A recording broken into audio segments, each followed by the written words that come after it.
اعوذ باللہ من الشیطان الرجیم بسم اللہ الرحمن الرحیم ان اللہ وملائکتہ یصلون علی النبی یا ایہا الذین آمنوا صلوا علیہ وسلموا تسلیما اللہم صلی علی سیدنا و نبینا و شفیعنا و مولانا محمد وعلی آل محمد وبارک وسلم۔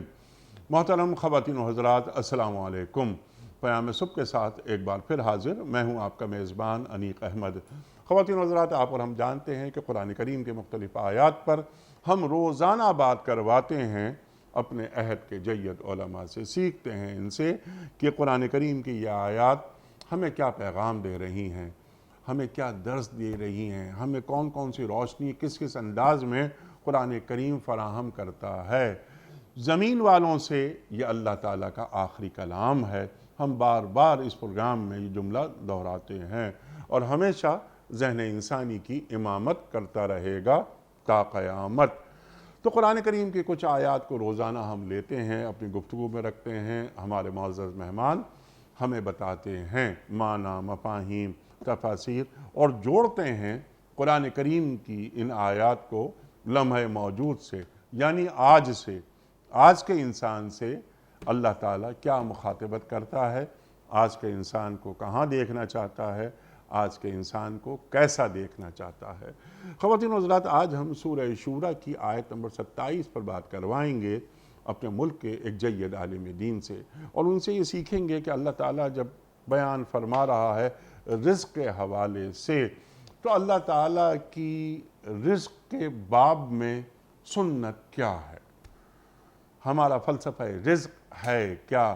اللہ فرما رہا ہے کہ اگر اللہ اپنے سب بندوں کو کھلا رزق دے دیتا تو وہ زمین میں سرکشی کا طوفان برپا کر دیتے۔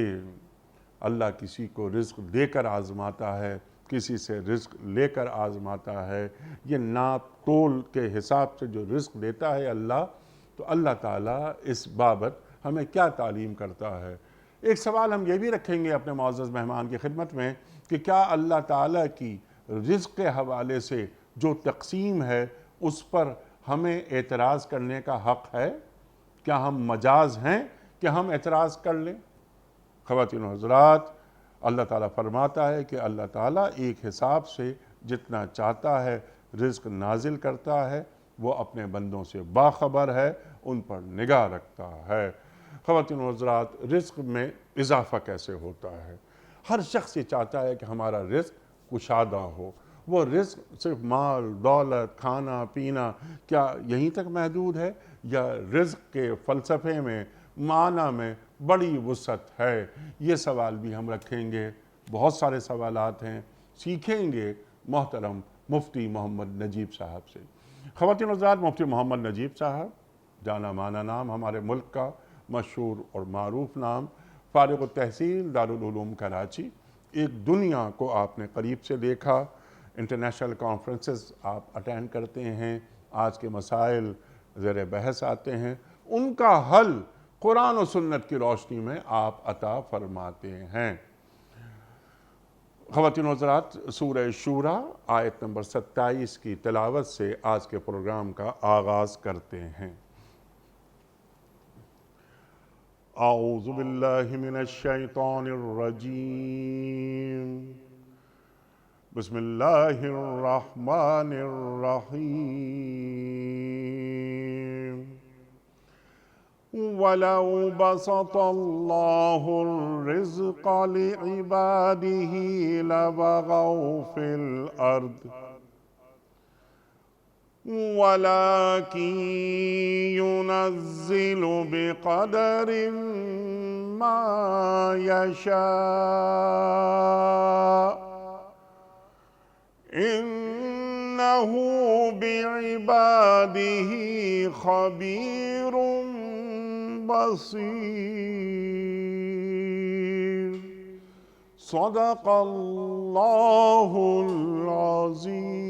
العظیم۔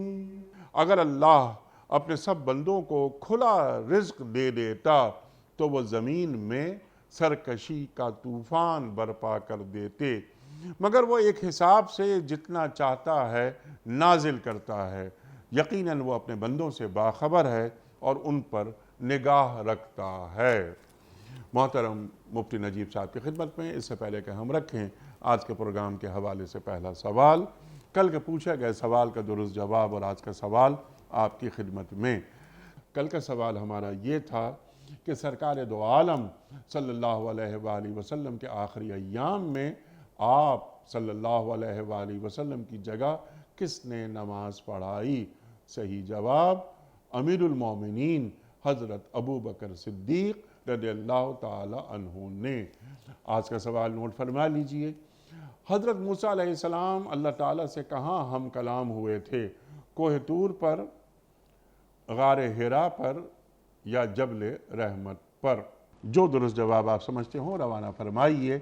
ہمارے فون نمبرز ہیں 00922134527 ہمارا دوسرا فون نمبر ہے 0092234300980 ہمارا ای میل ایڈریس ps@dunyatv.tv ہمارا SMS کا نمبر 3031 اور ہمارا واٹس ایپ کا نمبر ہے 009232182509194۔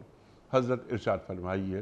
ایک بہت بڑا موضوع رزق گفتگو میں آتا رہتا ہے، لیکن اللہ تعالیٰ یہاں پر جس انداز سے بیان فرما رہا ہے کہ اگر ہم اپنے سب بندوں کو کھلا رزق دے دیں تو یہ بندے زمین پر سرکشی کا طوفان برپا کر دیتے۔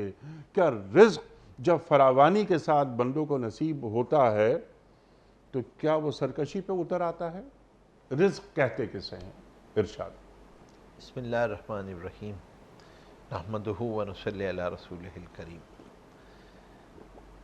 اللہ جل شانہ نے اس آیت میں فلسفہ تقسیم رزق کی ایک وجہ بیان فرمائی ہے، ایک علت بیان فرمائی ہے کہ ایک اس کی وجہ یہ ہے کہ ہم نے جو اس طرح تقسیم کی، اور اللہ جل شانہ حکیم ہے، اور حکیم کا کوئی فعل حکمت سے خالی نہیں ہوتا، اس حکمت کو بیان فرمایا کہ حکمت یہ تھی کہ اگر یہ سب کو ایک رزق مال و دولت کی فراوانی دے دی جاتی تو لوگ سرکشی پہ اتر آتے اور آپس میں دنیا کا تمدن ختم ہو جاتا اور رہن سہن سب کچھ چیزوں میں بگاڑ آ جاتا۔ تو ہم نے کچھ کو دیا زیادہ، کچھ کو دیا کم، اور پھر اسی طریقے سے ان کی ضرورتوں کو ایک دوسرے سے وابستہ کیا، اور جو کم والا تھا، جو کم پیسے، جس کو کم مال و دولت عطا کی، اس کے ساتھ جو ہے وہ ہم نے یہ کیا کہ جس کو زیادہ عطا کی تھی اس کو یہ بتایا کہ بھائی جو غریب ہے، جو مسکین ہے یا فقیر ہے، اس کے حقوق تمہارے اوپر واجب ہیں۔ تو جو غریب یا فقیر کی ضرورت تھی اسے امیر کا دین بنایا۔ کیا بات ہے! اور جو امیر کی ضرورت تھی کہ بھائی میرا کام وقت پہ ہو جائے، میری ضرورتیں پوری ہو جائیں، اس میں کام چوری نہ ہو، امیر کی ضرورت کو غریب کا دین بنایا۔ سبحان اللہ، سبحان اللہ۔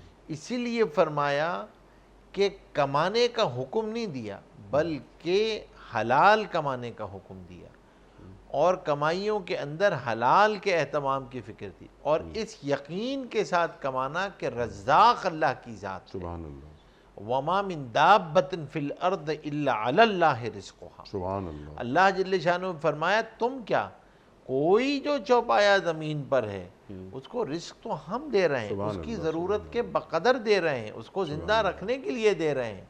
ویل مچھلی کو جتنا رزق چاہیے اللہ اس کو اتنا دے رہے ہیں، جتنا ہاتھی کو چاہیے اس کو دے رہے ہیں، جتنا شیر کو چاہیے اس کو دے رہے ہیں، جس کو تازہ گوشت چاہیے اس کو تازہ گوشت دے رہے ہیں، چڑیا کو چاہیے جس کو چڑیا کو چاہیے اس کو دے رہے ہیں۔ اللہ نے دنیا میں جو آتا ہے اپنا رزق کا پروانہ ساتھ لے کر آتا ہے، رزاق اللہ کی ذات ہے۔ یہ جو کانسیپٹ ہے یہ بہت اہم بات ہے کہ جب آدمی کا صاحب یہ یقین آ جاتا ہے نا تو اس یقین پہ، یہ والی جو آیت ہے، اس آیت پہ یقین آ جائے تو آدمی کو جو جیلسی پیدا ہوتی ہے نا، جو حسد پیدا ہوتا ہے، وہ بنیادی طور پہ ہوتا کیا ہے؟ وہ ہوتا ہی اللہ کی تقسیم. حاسد جو جیلس ہوتا ہے وہ اللہ کی تقسیم پہ ہی تو کمپلین کر رہا ہوتا ہے. وہ بنیادی طور پہ کمپلین کہاں ایکنالج کرا رہا ہوتا ہے کہ مجھے اللہ کی تقسیم پہ کمپلین ہے کہ اس کو کیوں دیا، مجھے کیوں نہیں ملا، اس سے ختم ہو جانا چاہیے، مجھے کیوں اس حالت میں رکھا ہے، why me, why happening with me. اللہ جل شانہ یہ فرماتے ہیں تمہیں جو دیا گیا، مجھے یہ معلوم ہے نا کہ تمہیں نوازنے کا کیا طریقہ تھا، تو تمہیں جو دیا گیا ہے اسی میں تمہارے لیے بہتری ہے. آپ نے انٹرو میں ایک جملہ فرمایا تھا اور ہم سنتے رہتے ہیں، اللہ ہمیں اس پہ یقین بھی نصیب فرمائے. وہ یہ کہ اللہ تبارک و تعالی کسی کو دے کر آزماتے ہیں، کسی سے لے کر آزماتے ہیں. دنیا آزمائش کی جگہ ہے. ہمیں اگر مال دیا ہے تو اس مال دینے میں آزمائش ہے. ہاں، جس کو اللہ مال عطا فرماتے ہیں اس کے اندر یہ صلاحیت ہوتی ہے، استعداد ہوتی ہے کہ وہ اس مال کو دوسروں پہ خرچ کر سکے. اب اگر وہ نہیں کرتا تو پھر اب اس پہ سزا آتی ہے، اب اس پہ اس کی جو ہے پکڑ ہے. کیوں؟ کیونکہ تمہیں صلاحیت بھی دی، استعداد بھی دی، مال بھی دیا، اور اب تمہیں کہا کہ یہ اللہ کے بندے ہیں، تمہارے مال میں ان سب کا حق ہے. ٹھیک. ہاں، یہ کمپلین مت کرنا کہ مجھے اس سے زیادہ کیوں نہیں ملا، تمہیں اس کی فکر میں نہیں پڑنا چاہیے. کثرت مقصود نہیں ہے، مطلوب نہیں ہے، تمہارے ذمہ کوشش ہے. اور اس میں رزق ڈالنے والی ذات اللہ کی ذات ہے. دکان ایک برتن ہے، کھیت ایک برتن ہے، نوکری ایک برتن ہے، اس میں روزی ڈالنے والی ذات اللہ کی ذات ہے. یہ اپنی ذات کے اعتبار سے سارے برتن ہیں، واسطے ہیں. ان کے اندر جو چیز ڈالی جائے گی وہ اللہ ڈالیں گے. یہ یقین جب انسان کو دل میں گھر کر جاتا ہے تو پھر آدمی کو اس طرف نگاہ نہیں جاتی اور شیطان اس کو اس طرف نہیں اچکتا کہ نہیں تیرے ساتھ تو ہوا ہی ہے، تجھے پاس پیسے ہوتے تو کامیاب ہو جاتا، تیرا کام بن جاتا، پھر ذرا یہ کرتا پھر وہ کرتا. نہیں نہیں نہیں. اور تم اپنے رزق میں اضافہ کرو، حلال اور حرام کو ہٹا دو درمیان سے. ہاں، تو اب اس کس چکر میں پڑ گئے ہو، حلال حرام اصل تو. اور پھر کیا ہوتا ہے؟ پھر نقصان یہ ہوتا ہے کہ جب آدمی اس چیز میں پڑتا ہے تو پھر آدمی کی پرسپیکٹیو اور پرسیپشن ہی چینج ہو جاتی ہے. ٹھیک. پرسیپشن آف سکسس، صلاح اور فلاح دونوں کی تعریفات ہی تبدیل ہو جاتی ہے نا. سرکار والا کامیابی ہی میگزیمائزیشن آف ویلتھ کو سمجھا جاتا ہے. میکسیمائزیشن آف ویلتھ جیسا آپ نے کہا. لیکن اس سے پہلے جو تعارف ہے اللہ کا، جو معرفت الہی ہے، جو ہمارا بنیادی عقیدہ ہے کہ رزق کی فراوانی اللہ کی طرف سے ہوتی ہے، تنگی اللہ کی طرف سے ہوتی ہے، کشادگی کے اسباب کیا ہوتے ہیں، برکت کسے کہتے ہیں، تو یہ تمام چیزیں ہی ختم ہو جاتی ہیں کہ اگر کامیابی اور شکست کے پیمانے میں خود گھڑ لوں. جیسے آپ نے فرمایا کہ رزق کو دے کر اللہ آزماتا ہے اور رزق کو بعض دفعہ لے کر آزماتا ہے. تو اللہ تعالیٰ ہے کیا؟ اللہ تعالیٰ رزاق ہے. تو رزاق اللہ، رحمان، رحیم، پہلے اللہ تعالیٰ تو واضح ہو جائے کہ یہ عقیدہ ہے کیا. اے اللہ، تو مجھے جس حال میں رکھے گا میں اس میں خوش رہوں گا، الحمدللہ علی کل حال. لیکن میں اپنی محنت، اپنی کوششیں اور رزق کی کشادگی کے اسباب یہ پیدا کرتا رہوں گا. نتائج تیرے حوالے. ارشاد. دیکھیں یہ بات بالکل آپ نے درست فرمائی. اس عقیدے کے ساتھ جینا کہ رزق دینے والی ذات اللہ کی ذات ہے، روزی دینے والی ذات اللہ کی ذات ہے. لا یکلف اللہ نفسا الا وسعہا لیس للانسان الا ما سعی. ہم مکلف بنائے گئے ہیں کوشش کے کہ ہم حلال ذرائع کو اختیار کریں گے، ہم محنت اور کوشش کریں گے. کبھی اس سے مال بڑھ جائے گا، کبھی مال نہیں بڑھے گا، لیکن اس اطاعت کے نتیجے میں اطمینان، سکون، چین، برکت کا آنا یقینی ہے۔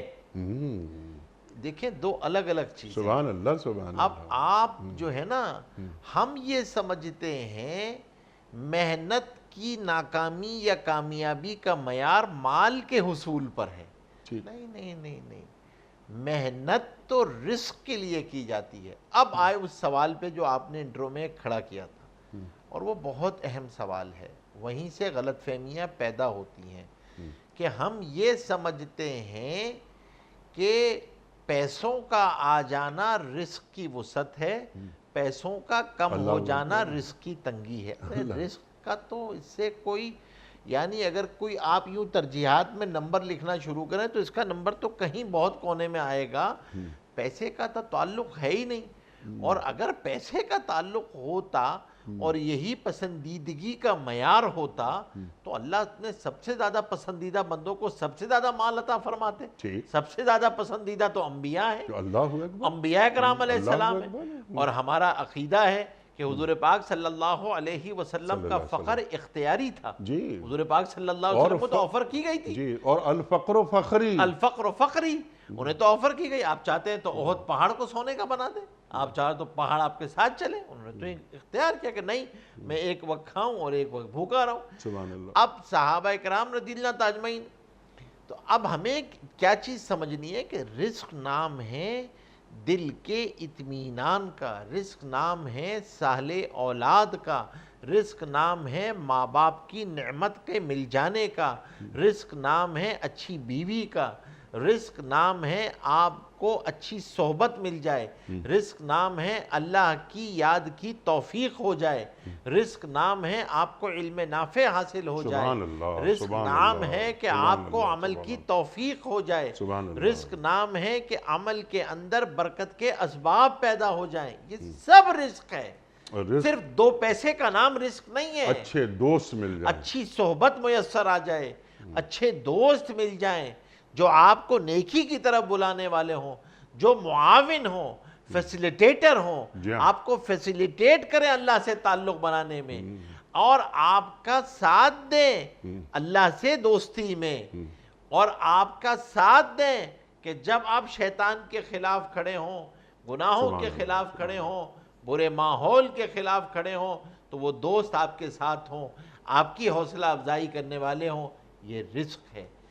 اگر مجھے شادی کے ذریعے سکون اور اطمینان حاصل ہو گیا جو مقصود تھا، یہ رزق ہے۔ اچھی بیوی کا مل جانا رزق ہے، ہاں اچھی سواری بھی رزق ہے، اچھا گھر بھی رزق ہے، لیکن آپ نے بڑے گھر کی تمنا نہیں کی، وسعت کی تمنا کی۔ وسعت ہونی چاہیے، آپ کو گھر میں داخل ہو کے راحت میسر آ جائے، وہ 20 کمرے ہوں یا وہ 1 کمرہ ہو۔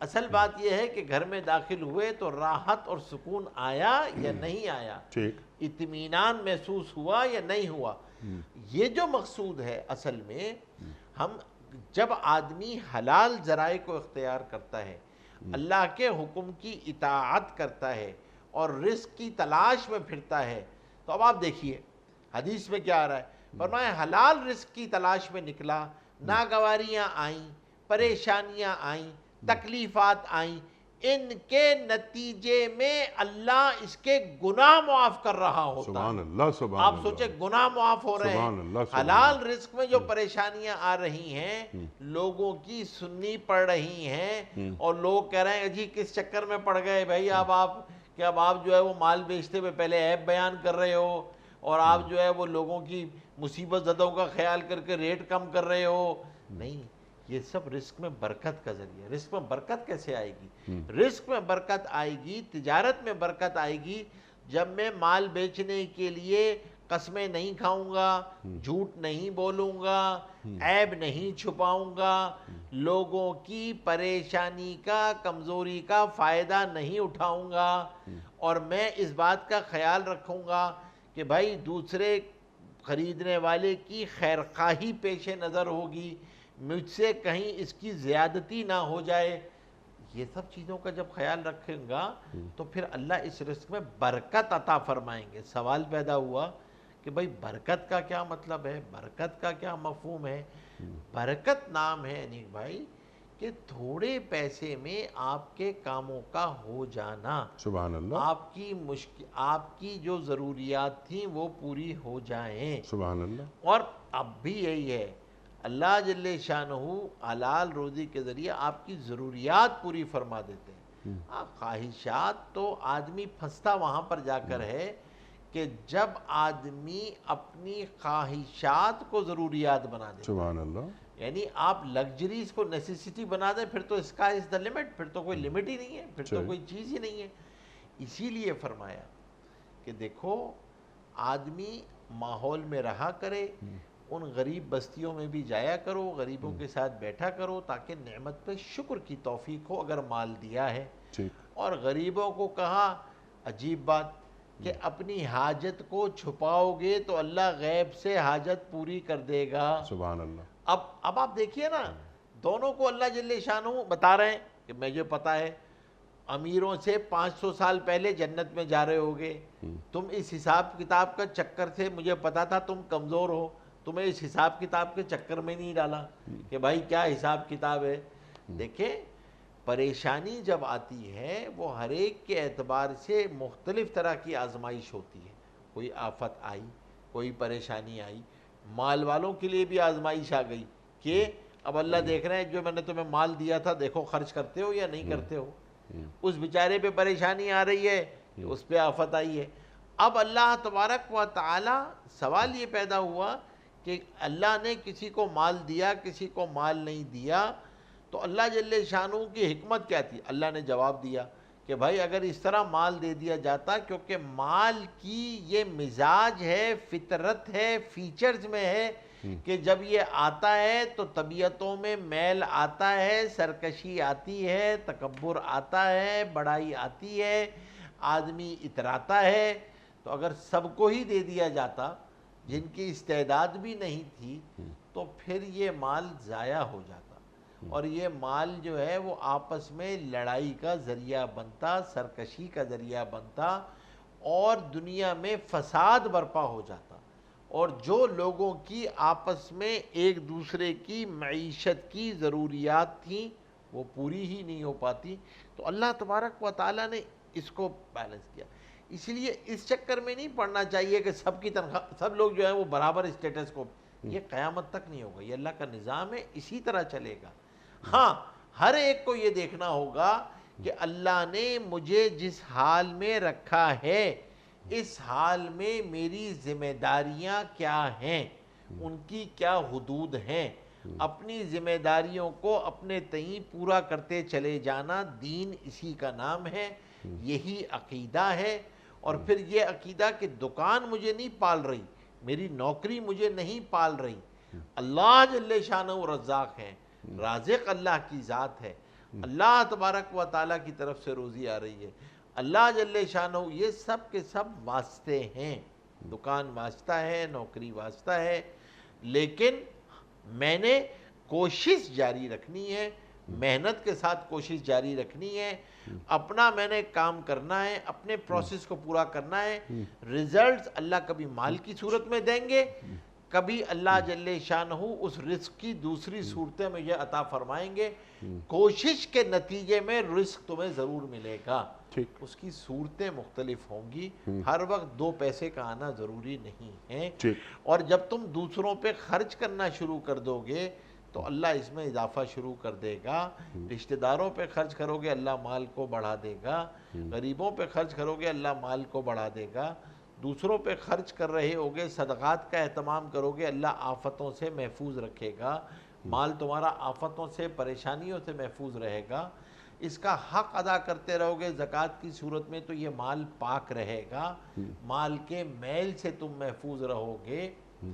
یہ سب کچھ کشادگی، وسعت، حفاظت، اس کے ذرائع اللہ نے سارے اعمال کی صورت میں بتائیں۔ اسی لیے ہمارے دین کا فلسفہ معاشیات جو ہے وہ بنیادی طور پہ انفاقی معیشت ہے، وہ دوسروں پہ خرچ کرنا ہے، انفاق ہے، وہ بچا بچا کے نہیں رکھنا ہے، وہ دوسروں پہ خرچ کرنا ہے آخرت کو سامنے رکھ کے، وہ بیس ہی معادیات پہ کرتی ہے، وہ تو معاد پہ کرتی ہے، آخرت پہ بیس کرتی ہے.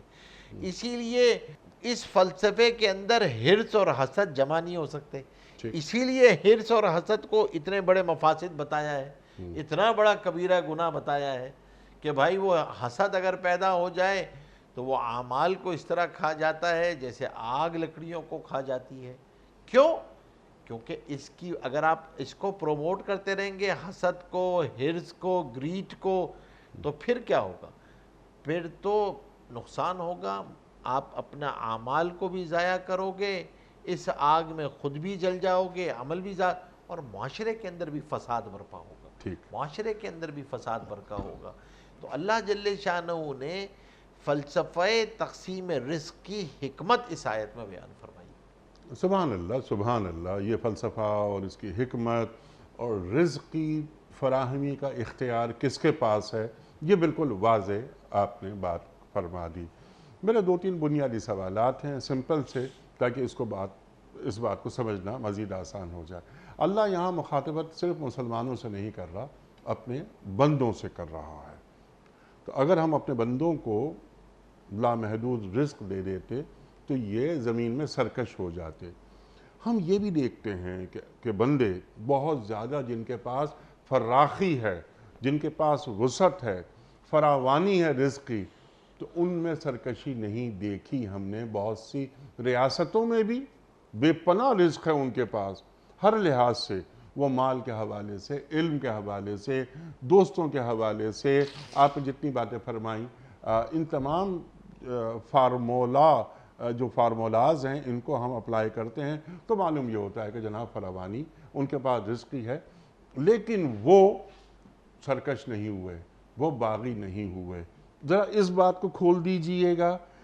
بعض دفعہ ہم صرف اپنے حالات و واقعات کو ذہن میں رکھ کر فیصلے کرتے ہیں کہ جناب ایسا اللہ زیادہ رزق دے دیتا تو ایسا نہیں ہوتا، کم رزق دیتا تو ایسا ہوا.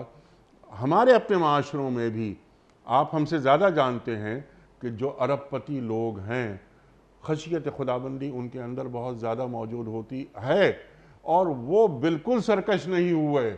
ان کے پاس رزق کی فراوانی ہے، ان کے پاس علم کی فراوانی ہے، ان کے پاس اولاد، رزق کی ایک شکل اولاد بھی ہے. تو اولاد الحمدللہ اللہ تعالیٰ نے انہیں نوازا، لیکن سرکشی پیدا نہیں ہوتی ان کے اندر. تو کیا یہ ان سے مخاطبت ہو رہی ہے کہ جو اللہ تعالیٰ کے قوانین کو پیش نظر نہیں رکھتے، یا خوف خدا ان کے اندر نہیں ہے، یا اللہ سرکشی کے باب میں کچھ اور کہنا چاہ رہا ہے؟ دیکھیں یعنی بھائی اللہ تبارک و تعالیٰ نے یہاں مخاطبت کی ہے بندوں سے، جی اور اللہ جل شانہ نے عمومی طور پہ سب کو یہ بتلایا ہے یہ کہ دیکھیں، کیونکہ دنیا میں مال کا مل جانا یہ کوئی کامیابی کی علامت نہیں ہے، لیکن اللہ تبارک و تعالیٰ نے سمجھایا یہ ہے لوگوں کو کہ دیکھو، مال کا ہمیشہ آ جانا کوئی کامیابی کی علامت نہیں ہوتی، اس کے نقصانات زیادہ ہوتے ہیں، فوائد کم ہوتے ہیں. سرکشی کی صورتیں بہت مختلف ہوتی ہیں. سرکشی کی صورتیں، بغاوت کی صورتیں، اللہ کو نہ ماننا یہ بھی بغاوت ہے، اللہ کے بندوں پر ظلم کرنا یہ بھی بغاوت ہے. ہمیں یہ بھی دنیا میں نظر آتا ہے کہ دنیا میں جو ملک دوسروں پہ چڑھ دوڑتے ہیں ان کے پیچھے بھی تو بغاوت کا ہی ایک مزاج ہوتا ہے نا. وہ سمجھتے ہیں ہم ہیں، ہماری ماننی چاہیے، ہماری کیوں نہیں مانتے ہو تم، ہمارا ماننا چاہیے. فرعونیت کا مزاج جو ہے وہ بنیادی طور پہ بغاوت کا مزاج ہے نا. فرعون اپنے لوگوں کو تو وہ نہیں کرتا تھا، اس نے تو بنی اسرائیل کے وہ ہے نا، وہ تو دوسروں پہ اس نے جا کے بغاوت کی ہے. تو اب آپ یہ جو مزاج ہے فرعونیت کا، جو قارونیت کا، حامانیت کا، یہ وہ مزاج ہیں جس میں آپ بغاوت کرتے ہیں. اچھا یہ تو کافروں سے متعلق ہے، یہ تو غیر مسلموں سے متعلق ہے. مسلمانوں میں بھی یہی ہوتا ہے. مسلمانوں میں جب عقیدے کا فساد آتا ہے تو پھر سب سے پہلے رزق کی برکت ختم ہو جاتی ہے. رزق میں جب بے برکتی آتی ہے تو وہ پھر پریشانیاں لے کر آتی ہے، اپنے ساتھ مسائل لے کر آتی ہے، مصائب لے کر آتی ہے. اب سوال یہ پیدا ہوتا ہے کہ ہمیں نظر آتا ہے کہ وہاں تو اتنی سرکشی نہیں ہے ظاہری طور پہ، جن کو مسلمانوں میں مال دیا ہوا، سرکشی تو وہاں نظر آتی ہے زیادہ کہ بھائی جہاں پہ آدمی جو ہے وہ مال نہیں ہے اس کے پاس. تو اگر تو سرکشی کا پیرامیٹر جرائم ہے تو شاید آپ صحیح کہہ رہے ہوں کہ واقعتاً وہاں پہ ہمیں نظر آتے ہیں کیونکہ بے دینی زیادہ ہے وہاں پر قربت میں. لیکن اگر سرکشی کا کینوس بڑا ہے تو پھر تو سرکشی ہے نا. آج ہم معاشروں کے اندر یہ دیکھتے ہیں نا کہ سرکشی تو ہوتی ہے. یہ سرکشی تو ہے کہ جب ہمیں اللہ کے احکامات کی تمیز ہی نہیں رہتی، حیا بے حیا کی تمیز نہیں رہتی، اللہ کے احکامات کو مذاق اڑایا جاتا ہے مجلسوں میں بیٹھ کے، کاروباروں کے اندر، تجارتوں کے اندر. تجارت کے اندر سے جب حلال اور حرام کا فرق اٹھ جائے تو اللہ جل شانہ تو اس بغاوت کو حرب من اللہ سے تعبیر کرتے ہیں نا. یہ بھی تو سرکشی اور بغاوت ہی کی تو ایک صورت ہے.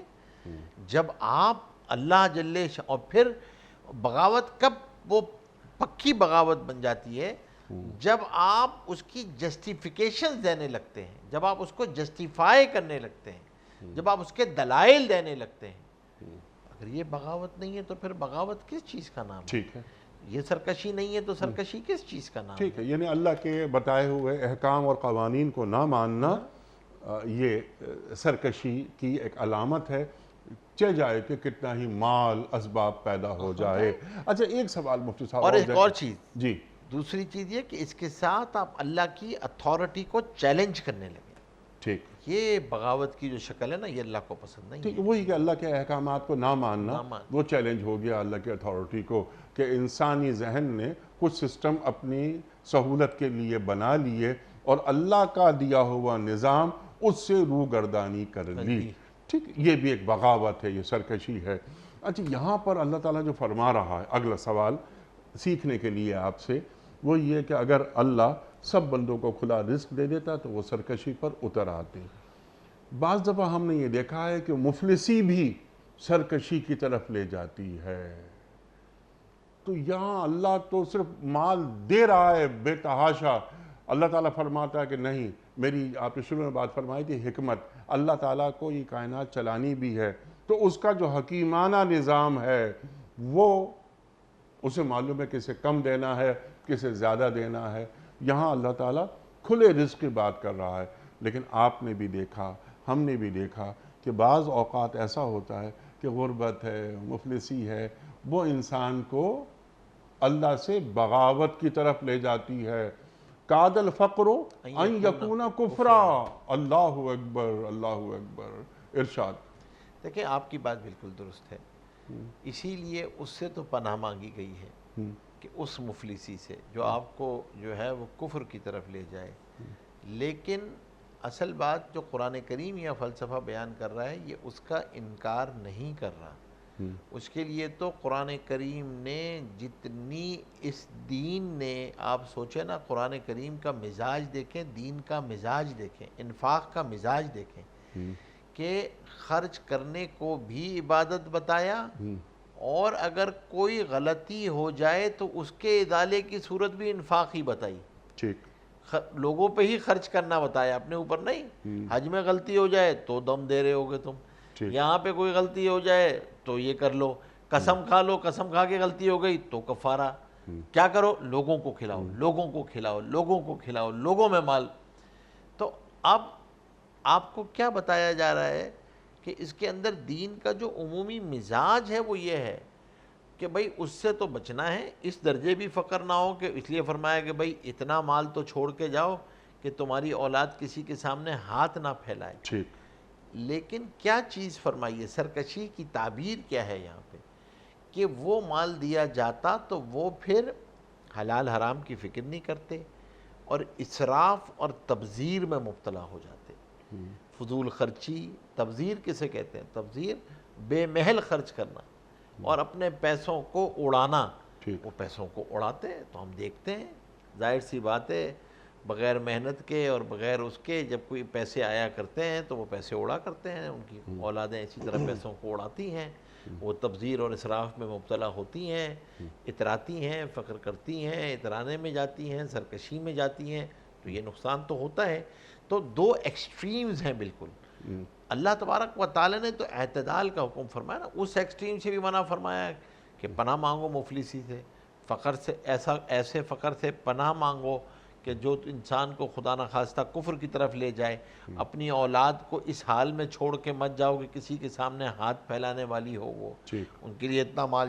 لیکن دوسری طرف ایکسس اور میگزیمائزیشن اس لیول کی کہ وہ آپ کو سرکشی پہ مبتلا کر دے، اس سے بھی منع فرمایا کہ بھائی دیکھو، یعنی جو بات سمجھائی جا رہی ہے کہ اصل میں مال کا بڑھ جانا یا ہر ایک کے پاس بہت زیادہ مال اور کثرت ہو تو اس سے مسئلہ آسان ہوتا، اللہ فرمایا ایسا نہیں ہوتا، بلکہ اگر یہ ہوتا تو اس سے تو نقصان ہونا ہوتا تھا، اس سے نقصان ہوتا۔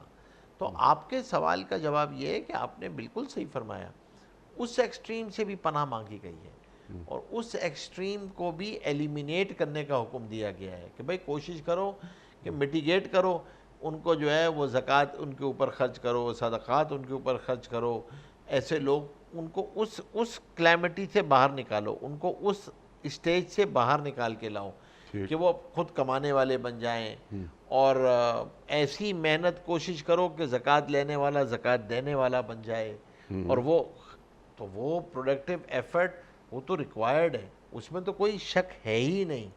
وہ تو مطلب یہ نہیں ہے، اس کا مطلب یہ ہے کہ کوئی فقیری کی دعوت دی جا رہی ہے، ایسی بات نہیں ہے، اس کو بھی ختم کرنا ہے، قناعت کے ساتھ جو ہے وہ حاصل کرنا ہے۔ تو اصل بات جو ہے نا وہ یہ کہا جا رہا ہے کہ اگر سب کو دے دیا جاتا، سب کے پاس اتنی وسعت ہوتی، تو پھر کوئی کام کرنے والا تو ہوتا ہی نہ، کوئی کسی کا کام ہی نہ آتا، پورا دنیا کا جو نظام تھا جو ایک دوسرے کے ساتھ پیوستہ وابستہ تھا وہ ختم ہو جاتا۔ اب ٹو روز کے حوالے سے چند باتیں، بنیادی باتیں تو آپ نے بالکل واضح کر دی۔ ہم یہ دیکھتے ہیں اپنے معاشروں میں ایک رویہ یہ بھی ہو گیا ہے عوام الناس کا کہ اللہ سے شکوہ، کہ یہ دیکھیں میرا، یعنی اپنے رزق کی کمی پر ایک اعتراض اور ایک شکایتیں اللہ سے۔ ایک چیز ہوتی ہے شکایت کرنا اللہ سے، ایک چیز ہوتی ہے اپنے رزق میں وسعت کے لیے کوششیں کرنا۔ وہ کون سے ذرائع ہیں یا کون سا طریقہ ہے کہ جس پر عمل کر کے ہمارا رزق کشادہ ہو جائے، رزق میں فراوانی آ جائے ہمارے؟ سب سے پہلی چیز، کوشش آدمی اس بات کا محاسبہ کرے کہ خدا نخواستہ کہیں سے حرام میری روزی میں داخل تو نہیں ہو رہا کسی میرے عمل یا فعل کی وجہ سے۔ اور دوسرا وہ عمل جو رزق کو اضافہ کرتا ہے وہ ہے شکر۔ اچھا، کیونکہ اللہ کا وعدہ ہے، آپ جس نعمت پہ شکر ادا کرو گے اللہ ضرور بضرور اضافہ لَئِن فرمائے۔ شَكَرْتُمْ لَأَزِيدَنَّكُمْ وَلَئِن كَفَرْتُمْ إِنَّ عَذَابِي لَشَدِيدٌ۔ لیکن مغفرت، اللہ سے توبہ کرنا، اللہ تعالیٰ سے اپنے گناہوں پہ استغفار کرنا، کیا یہ بھی رزق میں اضافے کا سبب ہے؟ حدیث میں قرآن کریم کی آیات ہیں، اللہ تبارک و تعالیٰ رزق میں اضافہ ایسی جگہ سے روزی عطا فرماتے ہیں جہاں سے آپ کو گمان بھی نہیں ہوتا۔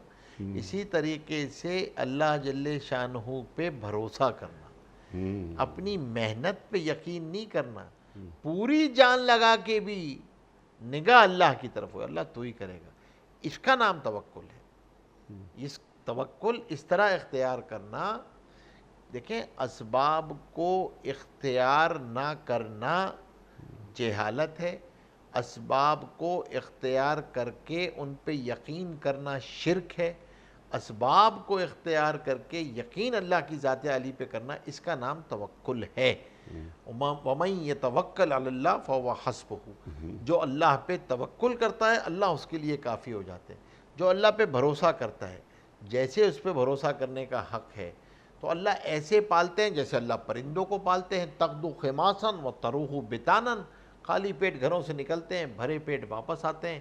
اللہ ایسی جگہ سے روزی دیتا ہے جہاں سے اس کو گمان بھی نہیں ہوتا۔ تو کیا ہوا کہ بھائی آدمی اللہ کے نماز، جو نماز کا اہتمام کرتا ہے اللہ اس کی روزی میں برکت عطا فرماتا ہے۔ جو آدمی فجر کے بعد سے اپنی کوشش شروع کرتا ہے اللہ اس کی روزی میں برکت عطا فرماتا ہے۔ تو رزق کی برکت کے تو اسباب ہیں، دعاؤں کا اہتمام کرنا، صدقے کا اہتمام کرنا، دوسروں کی خیرخواہی کا خیال رکھنا، اور پھر اس کے ساتھ ساتھ استغفار کا اہتمام کرنا، توکل کا اہتمام کرنا، یہ سب وہ اسباب ہیں۔ حلال کا پیش نظر رکھنا کہ میں حلال ذریعے سے حاصل کر رہا ہوں، اس سے رزق میں برکت آتی ہے، اس سے رزق میں وسعت آتی ہے، خود بخود اللہ تبارک و تعالی اس کی روزی میں اضافہ فرماتے ہیں۔ اور جب یہ اللہ کے مخلوق پر خرچ کرنے والا ہوتا ہے تو پھر اللہ تبارک و تعالی اس کی روزی میں اضافہ فرماتے ہیں، 10 گنا اضافہ فرماتے ہیں، 700 گنا تک اللہ جل شانہ اضافہ فرماتے ہیں اگر یہ اللہ کی مخلوق پہ خرچ کرنے والا ہوتا ہے۔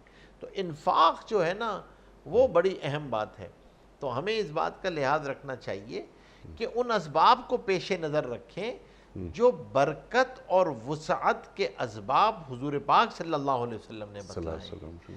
صرف اور صرف اپنی کوشش یا اسٹریٹجی اصل نہیں ہوتی ہے، وہ اعمال بھی ہیں جو اللہ کے خزانے کو حرکت میں لاتے ہیں، اور اللہ جل شانہ اس بندے کی طرف متوجہ ہوتے ہیں، اور رزاق حقیقی تو اللہ کی ذات ہے، اور پھر اللہ تبارک و تعالی رزق کے اسباب پیدا فرماتے ہیں، ایسی جگہ سے روزی عطا فرماتے ہیں جہاں سے اس کو گمان بھی نہیں ہوتا۔ تو اس کا ہمیں خاص طور پہ ان اسباب کو اختیار کرنا بہت ضروری ہے۔ نماز ہے، دعا ہے، تلاوت ہے، اور سورہ یاسین کا روزانہ پڑھنا، سورہ یاسین یہ مستقل رزق و برکت کا سبب ہے، تو ہمیں ان اسباب کو بھی اختیار کریں۔ سورہ واقعہ کا پڑھنا، سورہ واقعہ کا پڑھنا، سورہ اس کو کبھی فاقہ نہیں آتا ہے جو سورہ واقعہ کا اہتمام کرتا ہے، تو ہم خاص طور پہ ان صورتوں کا اہتمام کرنا، ان دعاؤں کا اہتمام کرنا، اور اللہ کی نافرمانی سے یہ سب چیزیں رزق کی وسعت کے اسباب ہیں، رزق میں برکت کے اسباب ہیں، انہیں اختیار کرنا چاہیے، اس کی کوشش کرنی چاہیے۔ اور پھر میں یہ کہوں گا سب کچھ کے باوجود بھی اگر پیسوں میں اضافہ نہیں ہو رہا، خدا کے واسطے ناشکری سے بچیں، کمپلین سے بچیں۔ اللہ نے آپ کو رزق کی، ہم نے جو اتنی ساری چیزیں بیان کی ہیں تو بھائی یہ سارے رزق تو موجود ہیں نا، اللہ نے یہ سارے کے ساری رزق کی صورتیں آپ کو دی ہوئی ہیں، اور اللہ تبارک و تعالی نے آپ کو ذریعہ ہی بنایا ہے ان کی پرورش کا۔ اللہ نے آپ سے پوچھ نہیں ہوگی کہ ان کو کھانا کھلایا تھا، وہ آپ سے مسئلہ نہیں ہے، آپ کو کوشش کا مکلف بنایا ہے۔ تو سب سے بنیادی بات یہ ہے کہ اگر آدمی اولاد، ماں باپ، بیوی بچے، بہن بھائیوں کو رزق نہیں سمجھتا، اسے ایسٹ نہیں سمجھتا، تو اسے جا کے پھر لائبلٹی میں پارک کرتا ہے، اور پھر آدمی اس کو اپنے اوپر بوجھ سمجھنے لگتا ہے، اور جب بوجھ سمجھتا ہے تو پھر آدمی اس نعمت سے برتنے کی توفیق چھن جاتی ہے، اس نعمت کے جو فوائد تھے وہ اس کو حاصل نہیں ہو پاتے۔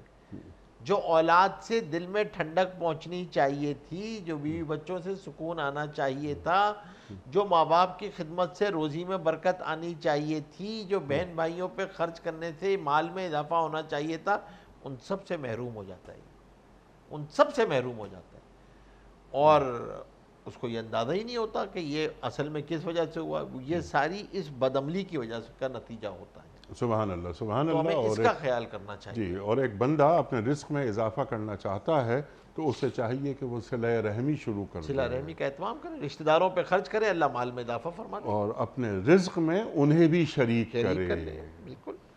مفتی صاحب، میں آپ کا بڑا شکر گزار ہوں، بڑا ممنون ہوں آپ تشریف لائے۔ خواتین و حضرات، رزق کا فلسفہ کیا ہے، رزق کی تقسیم کے حوالے سے اللہ کی سنت کیا ہے، محترم مفتی محمد نجیب صاحب نے تفصیلی گفتگو عطا فرمائی، بتا دیا ہمیں کہ رزق محض کھانے پینے کا نام نہیں، ہمارا علم، ہماری اولاد، ہمارے دوست، ہماری صلاحیتیں، یہ سب رزق میں شامل ہیں، اور اپنی صلاحیتوں میں یا رزق کی تمام شکلوں میں مخلوقات خداوندی کو بھی شریک کیا جائے تاکہ رزق کی برکتیں ہمیں حاصل ہو جائیں۔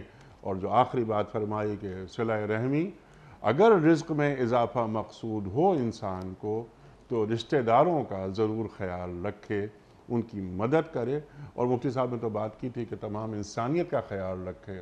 اس کے بعد رفتہ رفتہ یہ کینوس بڑا ہوتا چلا جاتا ہے، کیونکہ الخلق عیال اللہ، تمام مخلوق اللہ تعالیٰ کا کنبہ ہے۔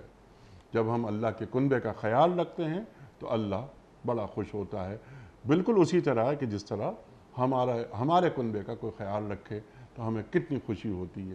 ٹھیک ہے مفتی صاحب، بہت شکریہ ایک بار پھر آپ کا۔